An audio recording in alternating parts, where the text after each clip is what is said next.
নমস্কাৰ ৰাইজ, আজি দিনটো খুবেই ভাল লগা দিন। আজি হৈছে দেওবাৰ।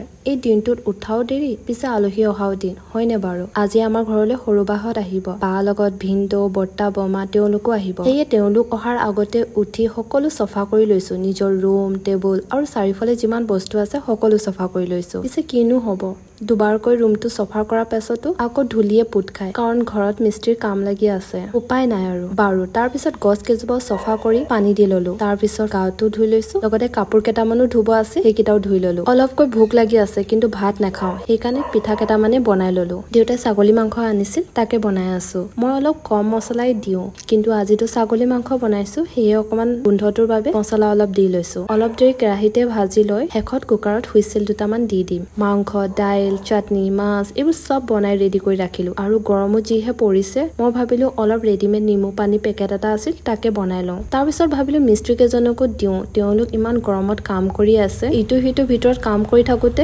বাহঁতো আহি পালেহি। এইখিনিতে ইমানেই ব্যস্ত হৈ গলো, ভিডিঅ' কৰিবলৈ থাকি গল। বহিলো সকলোৱে। তেওঁলোকে গাড়ীখন ধুই শেষ হোৱাৰ পিছত সকলোকে ভাতৰ যোগাৰ দিলো। কিন্তু কথা এটা জানেনে, ভিনদেউহঁতৰ ঘৰ বৰ দূৰো নহয়, মাত্ৰ 5 মিনিটহে। কিন্তু সকলো ইমান ব্যস্ত হৈ থাকে যে ইজনে সিজনৰ ঘৰলৈ যাবলৈকো সময় নোপোৱা হয়। সেইবাবে একেবাৰে প্লেন বনাইহে আহিব লগা হয়। আজি দিনটো মিলিলে সকলো আহিবলৈ, আজি ঘপককৈ দেখা দিলেহি।